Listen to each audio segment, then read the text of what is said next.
নমস্কার বন্ধুরা, রাজ্য বাজেটে বড় বদলের ইঙ্গিত কি ঘোষণা করবে নতুন সরকার? আগামী 18 জুন থেকে শুরু হচ্ছে রাজ্যের বাজেট অধিবেশন 2026-এর।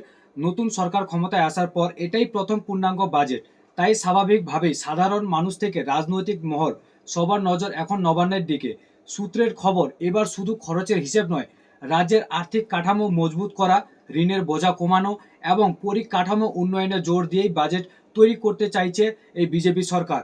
পাশাপাশি নতুন কিছু প্রকল্প বা বড় ঘোষণা নিয়েও জল্পনা বাড়ছে। জুন মাসের বাজেট অধিবেশন 2026 আগামী 18 জুন থেকে শুরু হচ্ছে রাজ্য বাজেট অধিবেশন।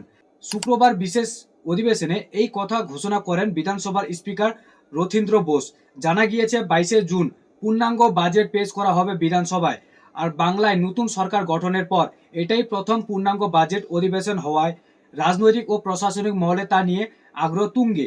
এই দিন বিধানসভায় বক্তব্য রাখতে গিয়ে মুখ্যমন্ত্রী শুভেন্দু অধিকারী বিরোধীদের উদ্দেশ্যে বলেন, বিরোধিতা অবশ্যই হোক, তবে তা যেন গঠনমূলক হয়। রাজ্যের উন্নয়ন এবং প্রশাসনিক কাজে সহযোগিতার পরিবেশ বজায় রাখার দিকেও তিনি গুরুত্ব দেন। বিধানসভা ভোটের কারণে চলতি বছরে ফেব্রুয়ারিতে তৎকালীন সরকার ভোট অন অ্যাকাউন্ট পেশ করেছিল, আর সেই অন্তর্বর্তী বাজেটের মেয়াদ ছিল 4 মাস। এবার পূর্ণাঙ্গ বাজেট তৈরির জন্য ইতিমধ্যেই সব দপ্তরকে প্রস্তুতি শুরু করার নির্দেশ দিয়েছে নবান্ন। সূত্রের খবর, নতুন বছরের পরিকল্পনা এবং প্রকল্পের রূপরেখা মাথায় রেখেই বাজেট তৈরি করা হচ্ছে। আয় ও ব্যয়ের মধ্যে ভারসাম্য রেখে আর্থিক পরিকল্পনা করার উপর জোর দিচ্ছে সরকার।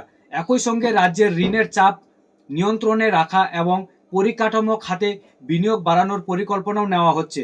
প্রশাসনের মতে স্থায়ী সম্পদ তৈরির দিকেও বিশেষ গুরুত্ব দিতে চাইছে সরকার। এই বিষয়ে নিয়ে ইতিমধ্যেই অর্থ দপ্তরের কর্তাদের সঙ্গে বৈঠক করেছেন মুখ্য সচিব মনোজ আগরওয়াল। আর সেখানে প্রশাসনিক ও আর্থিক সংস্কারের বিষয়েও বিস্তারিত আলোচনা হয়েছে বলে খবর। নবান্ন সূত্রে আরও জানা গিয়েছে, সরকারি খাতে অপ্রয়োজনীয় খরচ কমাতে প্রতিটি দপ্তরকে করা নজরদারির নির্দেশ দেওয়া হয়েছে। ভোট অন অ্যাকাউন্টে বিভিন্ন খাতে যে বরাদ্দ করা হয়েছিল তাও নতুন করে খতিয়ে দেখা হচ্ছে। বিশেষ করে পরিকাঠামো খাতে বরাদ্দ নিয়ে প্রশ্ন উঠেছে প্রশাসনের অন্দরেই। প্রায় 4 লক্ষ কোটি টাকার বাজেটের মাত্র 41,000 কোটি টাকার পরিকাঠামো উন্নয়নের জন্য বরাদ্দ হওয়ায় অসন্তোষ প্রকাশ করেছেন একাংশ আধিকারিক। এবারের পূর্ণাঙ্গ বাজেটে সেই ঘাটতি মেটানোর দিকে জোর দেওয়া হতে পারে বলে মনে করা হচ্ছে। আর একই সঙ্গে প্রশাসনিক দক্ষতা বাড়ানো এবং সরকারি খরচের নিয়ন্ত্রণ আনার লক্ষ্যে প্রতিটি দপ্তরকে আলাদা করে পরিকল্পনা তৈরির নির্দেশও দেওয়া হয়েছে। এই বিষয়ে আপনার মতামত কি, কমেন্ট করে অবশ্যই আপনারা জানাবেন আপনাদের মতামত। আর ভিডিওটি ভালো লাগলে অবশ্যই লাইক করবেন, ভিডিওটি শেয়ার করবেন এবং আমাদের চ্যানেলে প্রথম ভিজিট করে থাকলে চ্যানেলটিকে সাবস্ক্রাইব করবেন। আর ফেসবুক থেকে যদি ভিডিওটি দেখে থাকেন তাহলে ফেসবুক পেজটিকে ফলো করবেন।